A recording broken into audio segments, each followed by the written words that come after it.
Matt Smith here for the Sports Talk Media Network.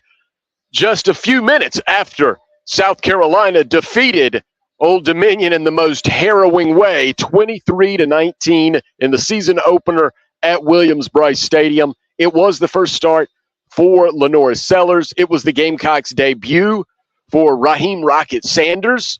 It was supposed to be the unleashing of Nick Harbor, and there's a new look offensive line.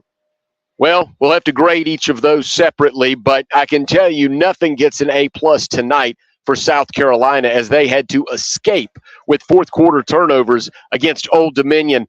Not the outcome the 78,000 today at Williams-Brice Stadium were expecting to see. Perhaps they were expecting to see LaNorris Sellers energize the offense, perhaps utilizing that big arm of his to complete passes down the field, but it was not to be. South Carolina was out of sorts from the outset offensively and couldn't get it done. We'll work backwards, though. What was good in the fourth quarter? The defense, forcing turnovers, 4 in the game, and the last 2 possessions, one of which was caused by a freshman, Dylan Stewart, another one by a veteran, Jalen Kilgore, who came up with an interception to seal the 23-19 victory. But again, not exactly what South Carolina fans were expecting, and certainly not what they were hoping for in terms of the offensive performance here at Williams-Brice Stadium. Here's what we can tell you. In the post-game press conference, Shane Beamer said it was not as bad along the offensive line as it may have seemed from both the press box and the television. He thinks there were real issues on the perimeter blocking, giving Old Dominion free run. He said, if you're going to play wide receiver here at South Carolina, you've got to block. Well, the wide receivers also didn't make plays with their hands, unfortunately dropping a couple of key passes.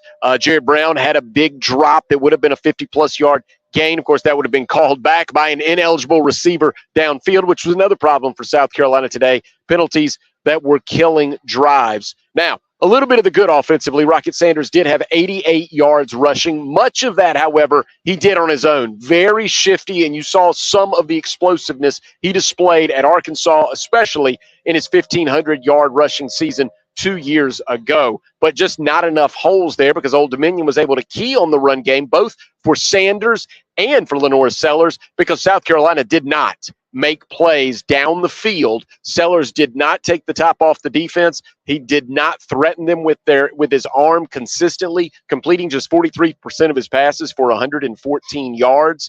That must get better next week because Mark Stoops is known for giving young quarterbacks real issues, and Lexington, Kentucky has developed somewhat of a reputation as being a really good home field advantage and very difficult on opposing offenses. And South Carolina did not look the part of a team that was ready to go make the drive up to Lexington, Kentucky and put a hurting on Big Blue the way they played offensively tonight.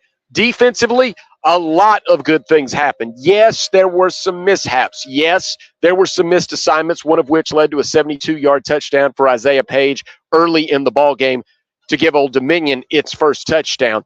But for the most part, I think South Carolina fans have reason to believe this defense should be better than the one that took the field a season ago. Most of that credit goes to Kyle Kennard and Dylan Stewart, a couple of newcomers. Kennard comes to South Carolina by way of Georgia Tech. He had 2.5 sacks, 4.5 tackles for loss tonight.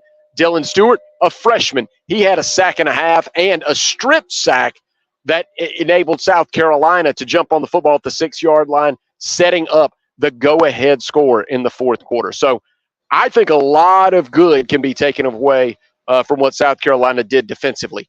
Offensively, yes, LaNorris Sellers, an exciting athlete, breathtaking athleticism. But I think everyone in this part of the country knows at the SEC level, that's not enough.